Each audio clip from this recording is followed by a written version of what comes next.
So you're wondering who the best Valorant professional teams are.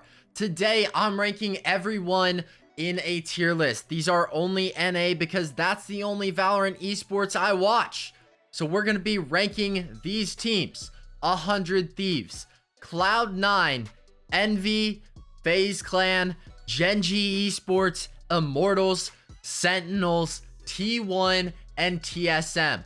So if you're looking to see who the best of the best is and who's the worst of the worst, then be sure to stay tuned. So starting us out, we're going to start in with 100 Thieves because we're going in alphabetical order, and they're starting at the lowest alphabet besides S. They're going to D tier. I personally don't think that they should be higher up right now because they just got rid of their whole roster, and right now they only have 2 players. You got to fill up that roster, and then I'll possibly think about moving you up. But right now, 100 Thieves down at D tier. Next, we have Cloud9. Cloud9's an interesting one, but Tens can't do it all. Tens is gonna be able to bring them to B tier, but nothing too much higher. I think they're like a solid middle of the pack group. If Tens pops off, then they win. If Tens doesn't pop off, then they don't win. As simple as that. Next, we're moving on with Envy.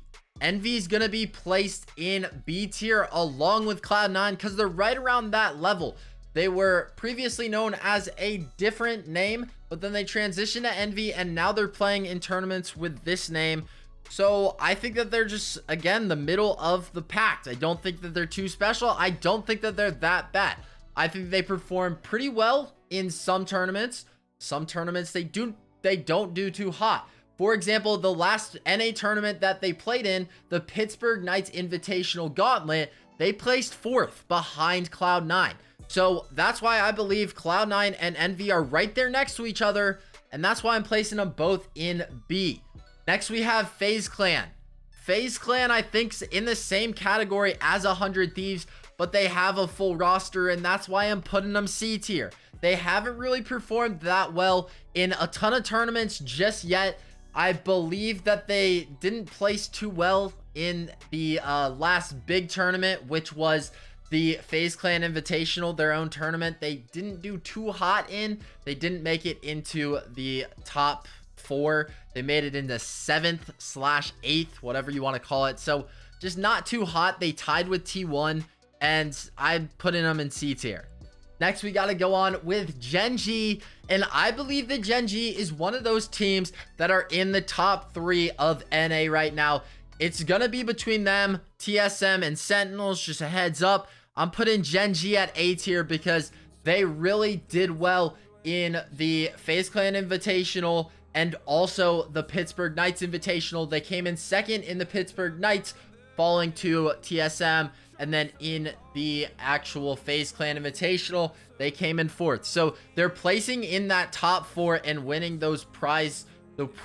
So I believe that they're one of the best 3. Now let's move on to Immortals, which Immortals in the FaZe Clan Invitational placed 3rd place above Gen.G, but they didn't do as well in the Pittsburgh Knights Invitational, coming in 6th place, tied with Homeless.